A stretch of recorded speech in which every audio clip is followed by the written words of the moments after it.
Hello hall. So, మొత్తానికైతే పవన్ కళ్యాణ్ గారు అల్లు అర్జున్‌కి సంబంధించిన స్టాంపేడ్ ఇష్యూ ఏదైతే ఉందో దాని గురించైతే మాట్లాడడం జరిగింది. చాలా బాగా మాట్లాడాడు. అతను ముందే చెప్పాడు ఈ ఘటన అనేది 2 వైపులా పదునున్న కత్తి లాంటిదని. అంటే 2 వైపులా గూడా న్యాయం ఉంటుంది. సో, ఈ విషయంపై చాలా సెన్సిటివ్‌గా చాలా బాగా మాట్లాడి చాలా మెచ్యూర్‌గా మాట్లాడాడు. ఎస్పెషల్లీ అల్లు అర్జున్ గారికి సంబంధించి అయితే విమర్శిస్తూనే ఆయనకు సంబంధించి ఆయన వైపు ఉన్న తన ఆవేదన కూడా చెప్పడం జరిగింది పవన్ కళ్యాణ్ గారు.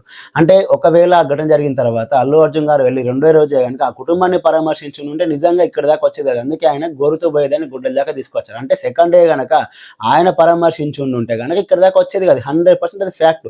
ఇఫ్ ఇన్ కేస్ ఆయన గనక పరామర్శించే సందర్భం లేకపోయి ఉంటే మూవీ టీమ్ సభ్యులైనా, ఇండస్ట్రీ నుంచి ఎవరు పెద్దవాళ్ళైనా ఆ కుటుంబాన్ని పరామర్శించుంటే ఇంత దాకా వచ్చేది కాదని చెప్పాడు. నిజంగా అది కరెక్ట్. ఎందుకంటే సినిమా అనేది ఒక టీమ్‌కి సంబంధించింది.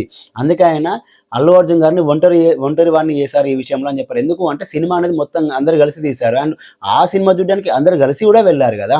ఆ సంధ్య థియేటర్‌కి కేవలం అల్లు అర్జున్ గారు మాత్రమే వెళ్ళలేదు. మూవీ టీమ్ కూడా వెళ్ళింది. సో, అందరూ కలిసి బాధ్యత తీసుకొని ఆ కుటుంబాన్ని పరామర్శించారు. సరే అల్లు అర్జున్ గారికి సంబంధించి ఆయన రాకపోయి ఉన్నప్పటికి కూడా ఆ మూవీ టీమ్ సభ్యుల్లో కూడా ఎవరో ఒకరైనా వెళ్లి ఇనిషియేటివ్ తీసుకొని ఆ కుటుంబాన్ని పరామర్శించి వాళ్ళకి అది చేయాల్సిన సాయం మీద అక్కడే చేసుంటే ఈ విషయం ఇక్కడి దాకా వచ్చేది కాదు.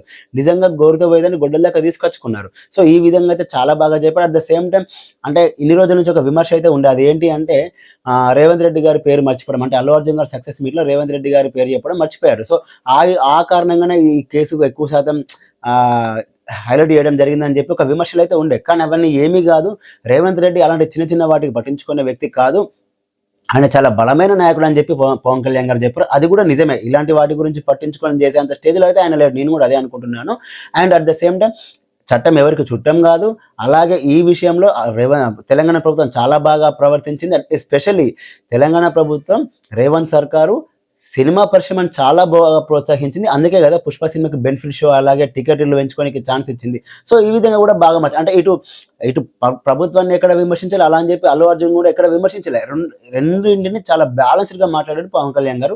బాగా అనిపించింది. ఆయన చెప్పిన రెండింటిలో కూడా కరెక్ట్‌గా అనిపించింది. ఎందుకు అంటే అల్లు అర్జున్ గారు నిజంగానే ఒకవేళ సెకండ్ డే గనక ఆయన వెళ్లి ఆ కుటుంబాన్ని పరామర్శించుంటే అట్‌లీస్ట్ ఆ మూవీ టీమ్ నుంచైనా లేకపోతే సినీ ఇండస్ట్రీ పెద్ద నుంచైనా ఎవరైనా వెళ్లి ఆ కుటుంబాన్ని గనక పరామర్శించుంటే ఈ విషయం ఇంత దాకా వచ్చేది కాదు. ఖచ్చితంగా వచ్చేది కాదు.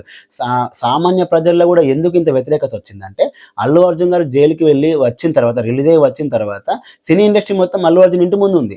అక్కడ వాళ్ళు వెళ్లి ఫోటో దిగడం, ఆ లాన్‌లో కాఫీలు తాగడం ఇవన్నీ నేషనల్ మీడియాతో సహా టెలికాస్ట్ అవ్వడం వల్ల అసలు ఆయనకి ఏమైంది? అసలు ఏమి జరిగని ఆయన్ని పరామర్శించుతున్నారు తప్ప హాస్పిటల్‌లో ప్రాణాపాయ పరిస్థితిలో చికిత్స పొందుతున్న శ్రీతేజని ఎందుకు వీళ్ళ పరామర్శించట్లేదు అనేది సామాన్య ప్రజల్లో కూడా పేరుకుపోయింది. వాళ్ళలో బలంగా వెళ్ళిపోవడం వల్ల ఇంత నెగెటివ్ వచ్చింది. యాక్చువల్‌గా అల్లు అర్జున్ మీద ఉన్న నెగెటివ్‌కి ఇంత రావడానికి కారణం ఇదే. వీళ్ళు ఎవరో ఒకరు వెళ్లి గనక ఆ బాలుని కుటుంబాన్ని అతన్ని గనక పరామర్శించుంటే ఇంత వచ్చేది కాదు. సో, అదే పవన్ కళ్యాణ్ గారు చెప్పారు. అది నిజంగా కరెక్ట్. 100% కరెక్ట్. అందుకే పవన్ కళ్యాణ్ గారు మాట్లాడిన విధానం కూడా అందరికీ బాగా నచ్చింది. ఆయన ఎవరు విమర్శించలే. కరెక్ట్‌గా చెప్పాడని చెప్పి సినీ విశ్లేషకులైనా, రాజ విశ్లేషకులైనా ఎవరైనా సరే పవన్ కళ్యాణ్ గారు చెప్పింది కరెక్టే అని చెప్తున్నారు. ఎందుకు అంటే అల్లు అర్జున్ గారు సెకండ్ డే వెళ్ళలేదు. అది 100% అక్కడ మనకు కనిపించింది. సో, అక్కడ ఆయన తప్పు. అల్లు అర్జున్ గారు వెళ్ళకపోవడం అనేది తప్పు. సరే ఆయన వెళ్ళకపోయినా కూడా 'పుష్ప' మూవీ టీమ్ నుంచైనా, సినీ పెద్దల నుంచైనా ఎవరైనా వెళ్ళి ఉంటే గనక ఇష్యూ దాకా వచ్చేది కాదు. సో, ఈ విధంగా అయితే పవన్ కళ్యాణ్ గారు అయితే స్పందించడం జరిగింది. నిజంగా ఆయన స్పందించిన చెప్పిన సరే లేట్‌గా ఆలస్యమైనా సరే ఆయన ఇప్పుడు ఒక హోదాలో ఉన్నాడు. Deputy CM. సో, ఆయనకు అన్ని ప్రోగ్రామ్స్ ఉంటాయి, షెడ్యూల్స్ ఉంటాయి, బిజీ షెడ్యూల్స్ ఉంటాయి. సో, అవన్నీ వదిలేసుకొని ఈ ఇష్యూ మీద దట్టు అది అదర్ స్టేట్ ఇష్యూ. సో, ఇవన్నీ వదిలేసుకొని ఆయన మాట్లాడేంత టైం లేకపోయినా కూడా లేట్‌గానే సరే స్పందించాడు. చాలా బాగా చెప్పడం జరిగింది. నాకైతే బాగా నచ్చింది. Too good. అంటే ఇటు కర్ర విరగకూడదు, పాము చావకూడదు అనే విధంగా అయితే మాట్లాడడం జరిగింది. అది అందులో కూడా బాగా మాట్లాడాడు. ఇటు రేవంత్ రెడ్డి గారి సర్కార్ గురించైనా, ఇటు అల్లు అర్జున్ గారి గురించైనా 2 వైపులా ఆచితూచి మాట్లాడి చాలా బాగా మాట్లాడి అనిపించింది. సో, మీకెలా అనిపించింది పవన్ కళ్యాణ్ గారు మాట్లాడింది? ఆయన మాట్లాడింది కరెక్ట్ అనిపించిందా? రాంగ్ అనిపించిందా? కామెంట్ చేయండి. అలాగే వీడియోస్ గనుక లైక్ చేయండి. మన ఛానల్ సబ్స్క్రైబ్ చేసుకోండి. Thanks for watching.